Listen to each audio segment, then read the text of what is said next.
The following show is brought to you by the Planet Platypus Network and Bricks.com, Tootsie'sCabaret.com, EntertainmentNews.com, Solid Gold, Fort Lauderdale, the Cadillac Lounge, Providence, Rhode Island, EDPublications.com. Enjoy the show.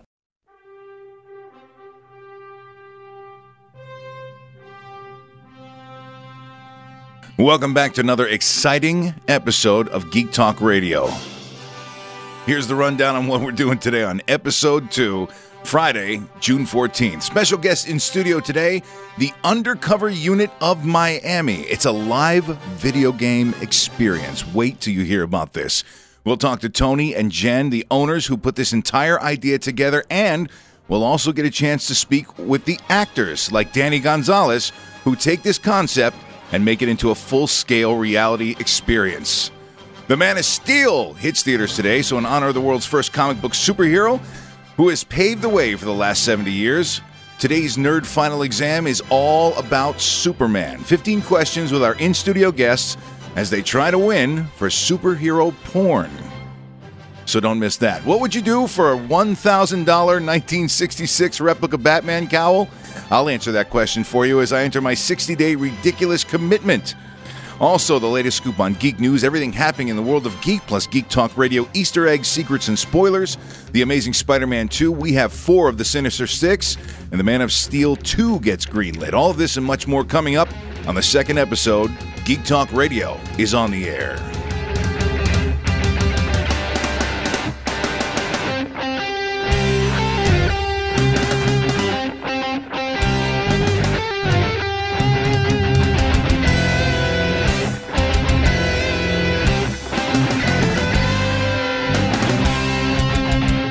Ladies and gentlemen, as a kid whose lifetime has seen the invention of the video game, I got to tell you, I am stoked about today's show. First of all, let me tell you a little bit about who they are and what they do and why we had to have them in here. Imagine if you were able to live a video game and experience the things that you thought were only possible on the Star Wars holodeck Enterprise, imagination room. The Undercover Unit, it's a fully active, interactive, theatrical experience driven by actors and lights and sounds and music and tripwires and explosions and guns and live weapons and grenades and much more. So, you guys have, see? I can't even, this is how excited I am. I'll tell you what we'll do. We have that effect on people. Let's go around the room and introduce our guests. First of all, we'll start with you, Danny. Just tell us who you are and what you do at the Undercover Unit. My name's Danny Gonzalez. I'm an actor, and I'm an actor at the Undercover Unit. You portray the... I'm the bar owner. There you go. Oh, okay. All right. And Jen? Yeah. I'm Jennifer. I am the vice president of the Undercover Unit. I'm actually a sex therapist by trade. I have to throw that in since we're... Awesome, because we need one of those, actually. We need one of those, actually. So, all right, and Tony. Hey, I'm Tony Slade, and I am the president and CEO of the Undercover Unit. Awesome. Now, let's get right into it. I have to know what this is. Tell me about what it is you guys have set up down there. Okay, well, as you were saying, it's a fully interactive theatrical experience which lets you live a video game. And it is scenario-driven. It's something along the lines of a special agent's been kidnapped. He's being held in our facility, and you have to go save him. The current scenario that we have at the moment is called Zombie Outbreak, and that is the storyline is that a terrorist organization has uploaded a video to a social networking site. And if you've watched the video, you've turned into a zombie. And all of your customers that come in, they're the ones that were smart enough not to watch it. And you guys will be tasked with going into the facility and saving a programmer who has the code to save the world. All right, so people come in, you get them dressed full in gear, and they undertake this entire task. They have to go with the scenario, and the recent scenario you have is the zombie apocalypse. Correct. How big is this facility? What are we talking about when we Huge. say... Yeah, it's about 18,000 square feet total. We have the entire top floor of the mall located at 145 East Flagler Street, right downtown Miami. Got a huge 777 on the outside of the building. You can't miss it. And then we have the entire basement, which used to be a really cool restaurant in the 80s. all of the stars and the posh people and all those people used to go there because it was down in the basement. And they could kind of hide from the general public, and they could slip in and out of there fairly easily. So apparently at one time it was really the posh place to be. And then when the cocaine movement, all that kind of stuff fell out in the 80s, everybody stopped going there and moved on to something else. So they kind of shut down in the late 90s, I believe it was. And it's kind of been sitting empty since then. A couple of things tried to go in there, strip club, a couple other things, but nothing really seemed to stay. So we saw it and really liked it, and that's kind of where we set up shop. So you have the basement and the entire top floor, correct, of a mall. Well, the basement's actually the game zone itself. The top floor is like the check-in areas. There's one segment of the game zone that's upstairs, but the majority of the game's downstairs. All right, I have 1,000 questions. Let's start from the very beginning. What made you get into this, and how did this idea start? Well, I started off as a patrol officer out in California, and then I went into the Coast Guard, did some search and rescue law enforcement in the Coast Guard for a while, and then got out of there, was a street cop again, made detective, spent about 2 years undercover, arrested 187 pedophiles, went so deep undercover that the police didn't even know that I was undercover. And arrested you. Yeah, I was arrested several times during the incidents, but then went from that got me on a task force for the federal government, was in special agent for about 8 years, and just kind of got to a point in my life where law enforcement wasn't my passion anymore. Okay. I just really didn't enjoy it. It was kind of hurting my soul to go to work, so I threw it all away and decided I was going to be an actor. Went from making $100,000 a year to $12,000 a year, and but I was never happier. Was actor, director, writer, producer. I've now executive produced 5 films. I've been in about 16 films. Just actually flew to LA about 2 months ago, shot a film. Anything we can see on Pornhub, or are we talking independent? No, actually, the one we just shot was called White Zombie, which was a remake of the White Zombie that Bela Lugosi. Oh, awesome! Was Very in. cool. Yeah, Nice. Yeah, I was really excited about that. I played Monsieur Beaumont, which is the main guy that is trying to steal away from the character that Bela Lugosi played. So, awesome. Yeah, I was really excited and that's about fun that. to say, Monsieur Beaumont. Yeah, exactly, exactly. So, how do you get into starting a live video game? Well, what happened kind of was we were training law enforcement, and we were training EMS workers and that kind of stuff, and we were setting up scenarios that are based very similar to what we're doing now. And what we would do is we would throw the law enforcement through, and we would do training for them. Well, all of my friends kept saying, well, I want to do that. That sounds really cool. And I was like, well, sorry, you can't. It's for law enforcement only. And it just kept about the 1,000th person that hit me in the face and said, I want to do this. I was like, finally, yeah, why not? Why can't I make this so everybody can do this? And so I just kind of took everything in my life and crammed it together into one adventure. And this is kind of what was born. So you created what's basically a SWAT team boot camp scenario live situation. Exactly. Yeah. That is friggin' awesome. Now, we'll start right there.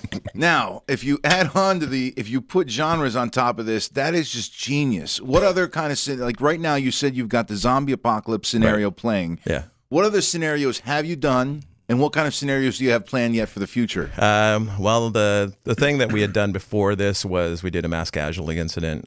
We had an incident where we showed that a large vehicle had run into a building. We actually had a vehicle that we made it into the building. We had people everywhere lying around, moulage and all that kind of stuff. People had to go in and help them and all those kind of things. That was what we had done for law enforcement and those kind of things. But now the next scenario that we're going to do this one up until close probably for Halloween. Then we're going to switch to this, but a much gorier version of it. We'll have zombies that are eating people and throwing entrails and blood and gore and all that kind of stuff. And then after that, we're going to go into a mob scenario, which is going to be a lot of fun because that one's going to be, you start off, you're told you have to pick up a package. You pick up the package. DEA is going to surround you. They're going to open the package. There's drugs in the package. And you're told you have to now infiltrate the mob in order to get your butt out of jail. So you have to actually go in, infiltrate the mob. You'll have to gain evidence. And then at the end, you'll get to serve some arrest warrants. Shootouts may occur. those kind of Awesome. things. So yeah. right now we've got you basically got the living Walking Dead video game Right. Yes. scenario, and now okay, so I want to talk to you about. I need to talk to you about shooting these actors in your.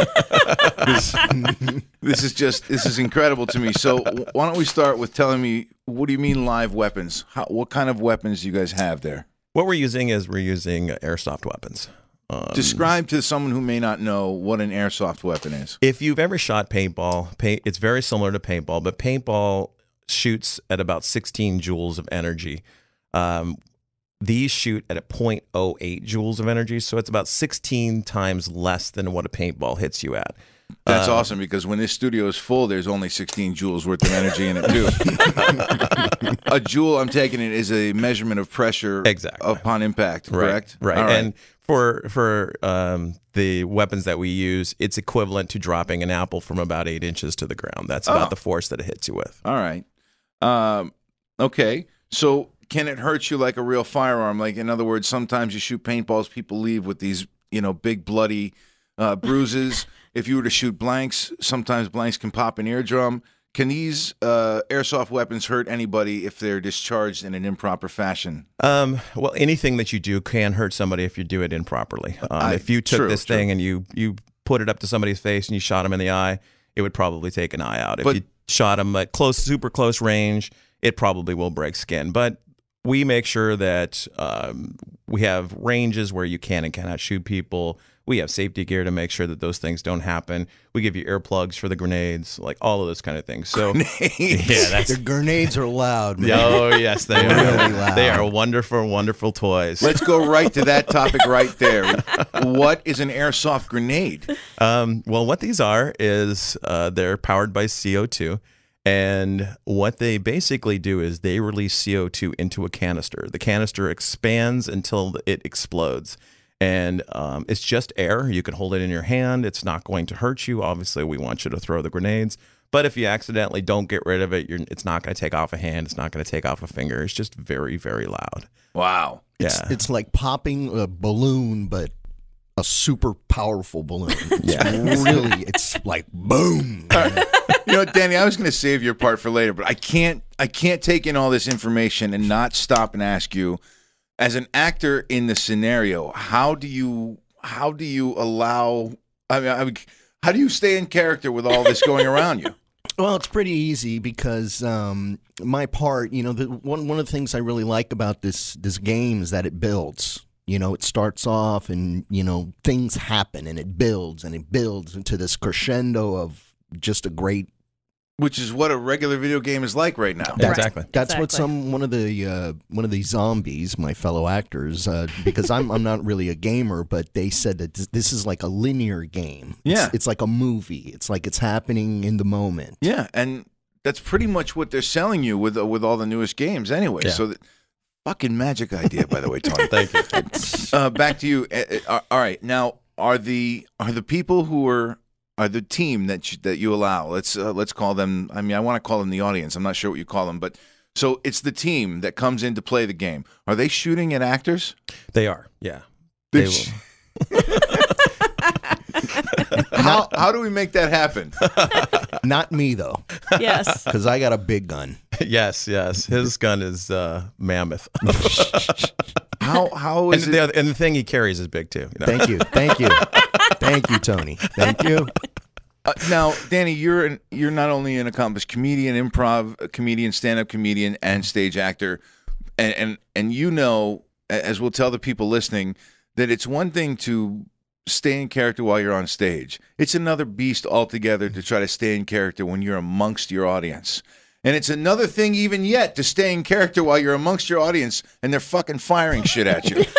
Well, it kind of makes it easier because I'm ready, and when they show up, they're in character too. Yeah. And I'm kind of scared because I don't like zombies. That's pretty much my thing. Yeah, and he's back in a dark corner. Also, it's a little spooky back there. Yeah. Okay. Let's get into some of the other tactical parts of the experience. We talked about the airsoft guns. We talked about the grenades.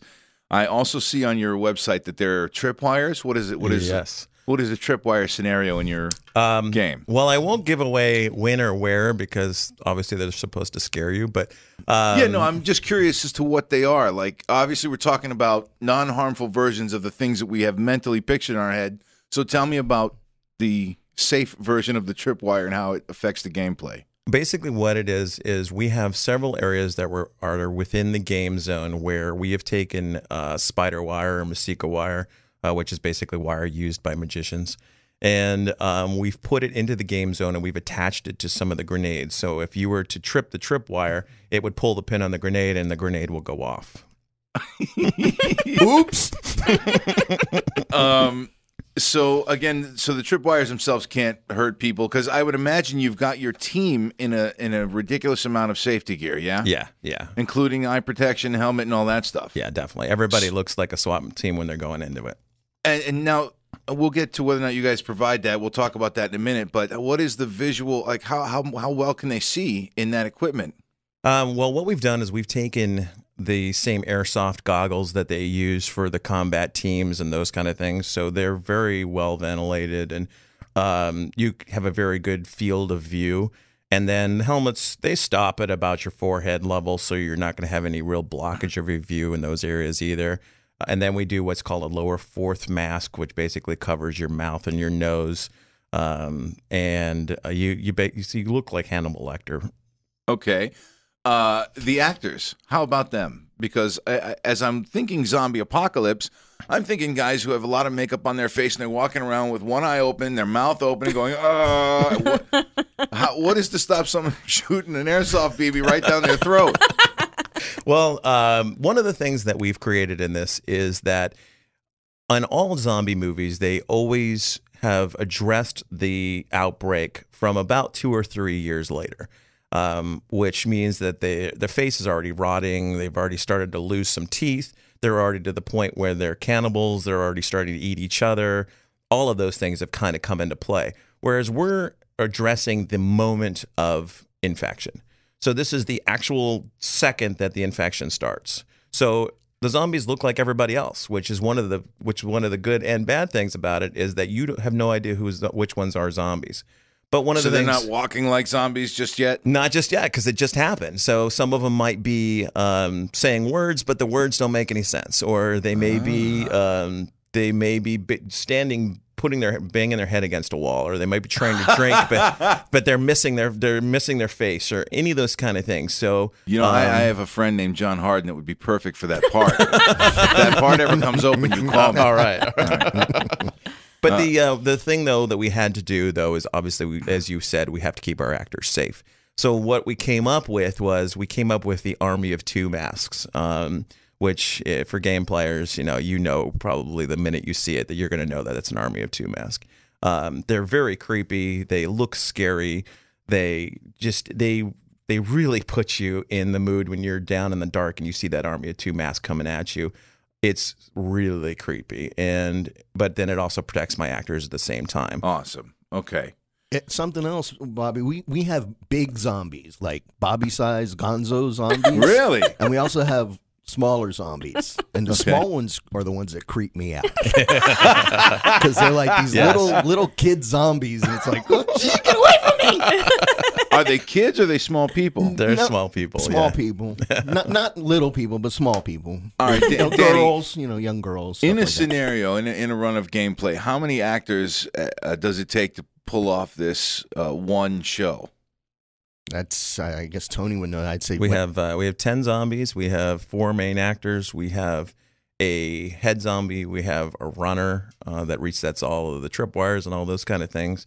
And then we have a person that checks them in at the beginning. And then we have anywhere from 1 to 5 guides, depending on how many teams we're going through. Let's start over for a second, because now that everybody's intrigued, I want to find out what happens as you go there. So let's say I walk in the door. I've already bought my ticket online, and we'll tell people why you're going to ask them to buy their tickets ahead of time. But I bought my ticket online. I'm showing up for my date.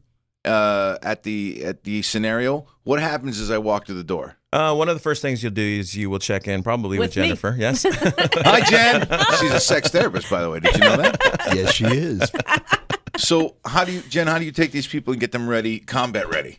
Well, basically what I do is I just check them in, and then we have a briefing table where they will sit down with our guide, which could be Tony. We have a couple other guides on staff, and they will go through all the safety rules. We're very diligent about going through all the safety rules, having them sign the waivers, that sort of thing, giving them a demonstration of the gun, showing them what the grenade looks like, but actually not using a live grenade, but showing them how to pull it, what it looks like, all of that stuff. So my job is basically just to get their information and send them over to the briefing table. And sell them those wonderful grenades. And sell them the lots grenades. Of them. Yes, lots and lots of grenades. Souvenir DVDs and pictures, and there's lots of cool little things you get for add-ons. This is a very Orlando vibe you got going on right now. Absolutely. That's exactly what it sounds like. Sounds like something I would do if I was in Orlando. Yeah. So, all right, so I go in, you tell me the safety briefing, which, by the way, I always would ask you this. What safety rules are broken most often that you find yourself having to repeat loudly? Like, you know how when you sit through a safety briefing, you get all 10 rules, but then the instructor repeats one of them very loudly? Yes.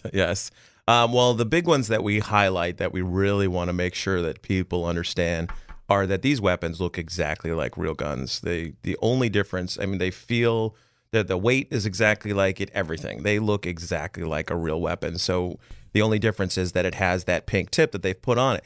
But there's been people that have known to paint real guns tips that pink color in order to make it seem like they're carrying a fake gun. So one of the things that we really hit home is that at any time you're on the third floor, which is the top floor area where people could be wandering around, that you don't have that out. If a law enforcement officer is to come into the game zone, that you don't try to show them the orange tip, those kind of things. Those are the things that we really hit home because we don't want anybody getting hurt. Can I use my own airsoft equipment, or do we use what you guys provide us at the game? You really have to use what we provide you, mainly because of the fact that we have no idea what your feet per second ratio is on your weapon. We don't know if you've done any kind of modifications or if you painted a pink tip on a real weapon. Exactly. I'm on board. I was hoping that was going to be your answer. Exactly. Yeah. Exactly. Because I know that just like with any other hobby, there's enthusiasts out there that have specialized versions of everything, and they're very proud of their arsenal, and they would love to bring in their own stuff. But for safety's sake, you really kind of gotta let them use your own stuff. Exactly. Some of them work there. Yeah, Yes. exactly. And we had last week, we had a gentleman that came in, and he had a concealed weapons permit, and he had his weapon on him, and so we just made sure as part of the safety rules we go through, and we say, hey, if you have a concealed weapons permit, let us know now. We'll lock it up. He said, I have one. We locked it up. That was the end of the story. It was no big deal. We moved on. So, nice. But without that safety brief, without us going through all of those things, we would have never known that somebody actually had a real weapon on them. Yeah, and you could scare the piss out of the wrong guy on the wrong day. Exactly. Exactly. There's a reason I don't own a gun. I'm just telling you that. There you go. All right, so I go in, you give me the safety briefing, and now I also wear your equipment. Is that included in the price of the ticket? It is, yeah. Everything you could possibly need for the game is included in the ticket. The only things that aren't are add-ons that make it even more exciting. Okay, so let's talk about that. First of all, what's the retail price of a ticket? What does it cost to live this experience? We are actually getting ready to lower our prices down. We're going to lower our prices down to $57.95. At the moment, we're up at $82.95. But we're running some daily deals. We're running some of the living social and those kind of things. And I don't know if you know how those work, but basically what they do is they make you put it at half price, and then they take half of that half price. So if you're selling an $80 ticket, you're only getting $20 of that every time that you sell a ticket. Eek. Yes, exactly. So we had to keep our prices up at the $80 just while we're running those because we obviously have to make money. So you're going to drop it from 82 to 57, did you say? Correct. Yeah. And that's reasonable because it's an hour-long experience. At least. Yeah. At least. That's the average that it runs. Right. And it's not like Capture the Flag where the minute somebody accomplishes the mission, the whole thing's over. You're able to keep this gameplay going? Yeah, to an extent. I mean, it's very scripted, so there is definitely a beginning and an end. But how you get to that end is really up to you. It's a choose-your-own-adventure kind of thing. So there's times in the games where I'm going to say, I'll pause, and then I'm going to say, you have two choices now. You can do this or you can do this. Which would you like to do? You make the decision based on what you make the decision of. The game then progresses in the way based on what you did. It could be that you made a wrong decision and the game is going to go a very bad turn, or it could be that you made the right decision and you get to move on to the next one. This is just incredible. Who puts these scenarios together with you? I do it. Yeah. You do it. And you do all the writing and the optionals and all the audibles, the switches, and that's man. Well, man, props for all that stuff because this is really a genius idea. The one thing I did see on your website is that you have to be 18 to play. Yes. So explain why. Well, there were a lot of reasons. One, we didn't want to promote gun violence in kids. There's been way too many instances lately with absolutely, kids shooting up schoolyards and all that kind of stuff, and we don't want to be the ones to push that forward. And then the other thing was that you have to sign a waiver.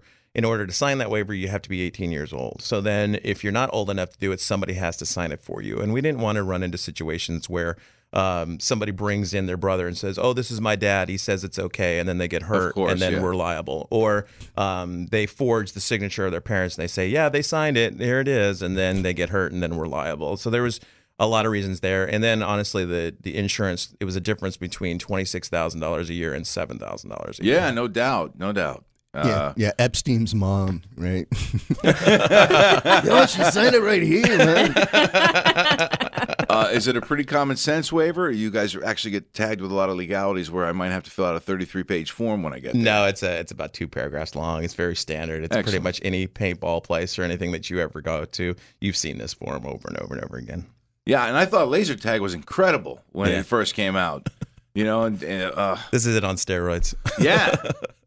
And I've never had like the balls to play paintball because after I saw what it does to people's bodies, I was like, yeah, I'm too old for that now. Yeah, exactly. I agree.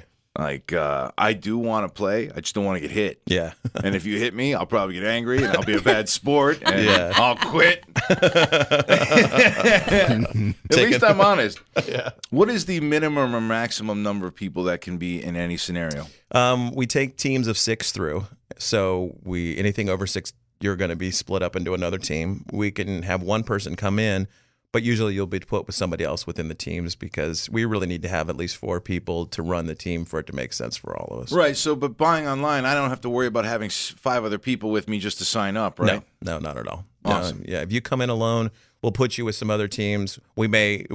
Usually what'll happen is you buy a ticket, not necessarily a time slot. You may put yourself in that time slot, but we may call you and say, hey, we've had 2 other people that signed up an hour later. Do you mind coming in an hour later so we can put you all together?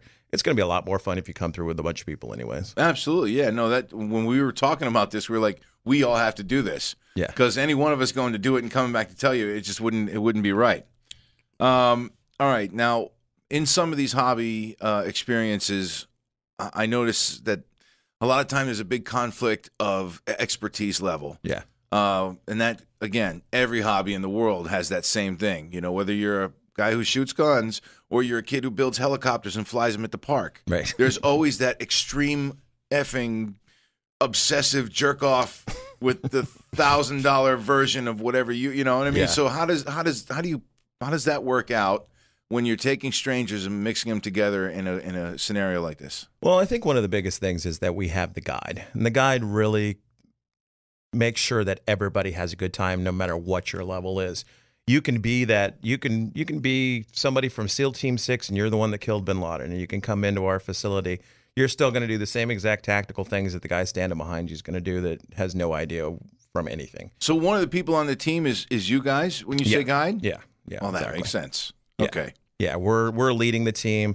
And usually what we do at the beginning was we'll teach you some basic hand signals.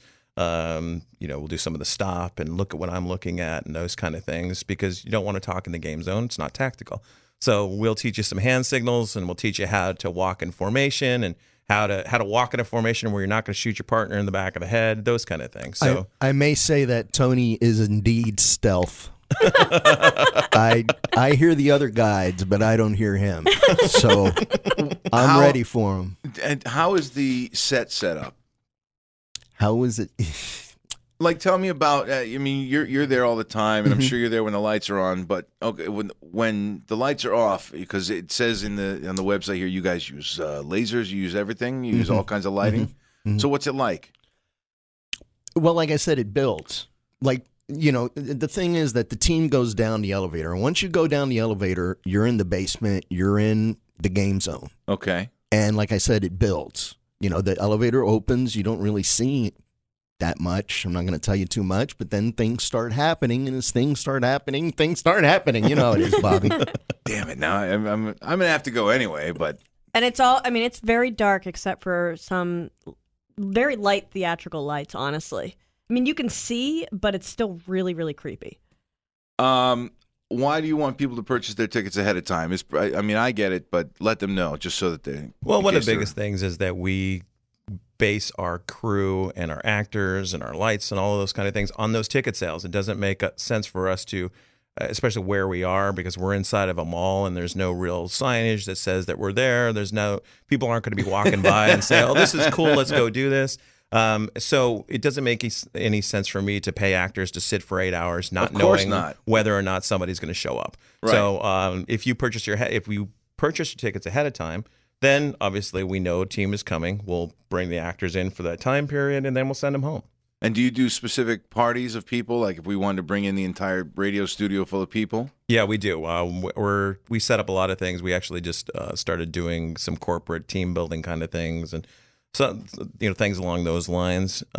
Which it still doesn't change the way that the game is played because it's still only 6 people per team, but it just changes the way that we will dispatch the teams, because we may dispatch them a little bit faster, because it really doesn't matter if you back up into a team because everybody that's in that room anyways. Right. Nestor, you got a question?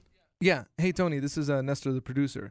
So in describing like the ambience and all that stuff, music is a big part of video games and movies. Do you guys actually have like music playing while the people are there?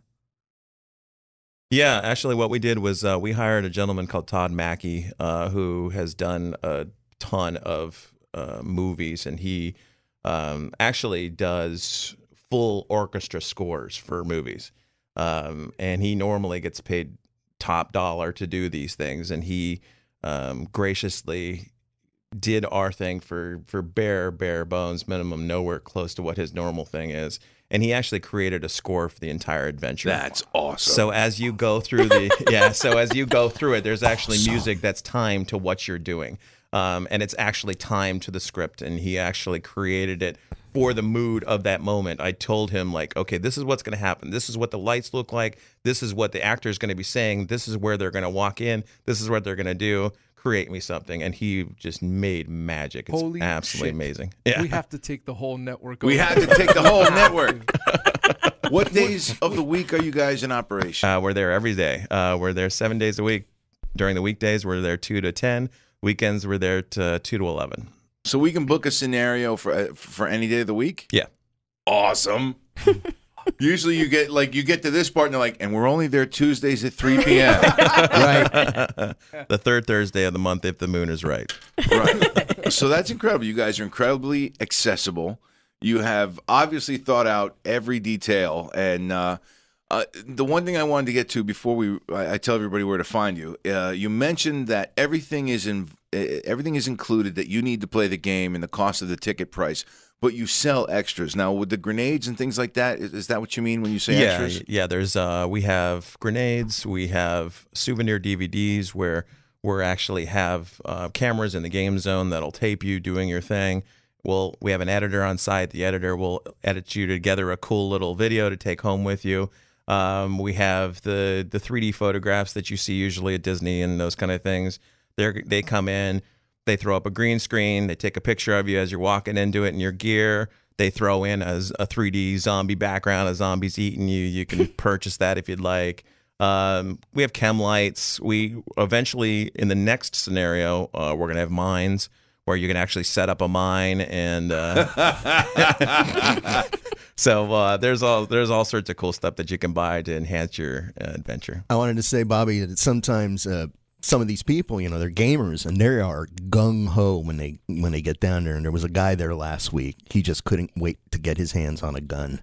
And as soon as, you know who I'm talking about, and as soon as he just started to shoot everybody out of the zombie, you're just like That's, that was actually going to be my next question for you. Being one of the actors in this, Tell me a war story from being in one of the scenarios that strikes you. Nothing. You've got to have a weird guy or nothing really yet. Nothing really yet. But you can just see that certain people are so into it so much more, and it's funny because sometimes they're shaking. Yeah. They'll be scared. Yeah. I think I know that guy, right? He was the one who's like, I want to get some guns. Yeah, that's him.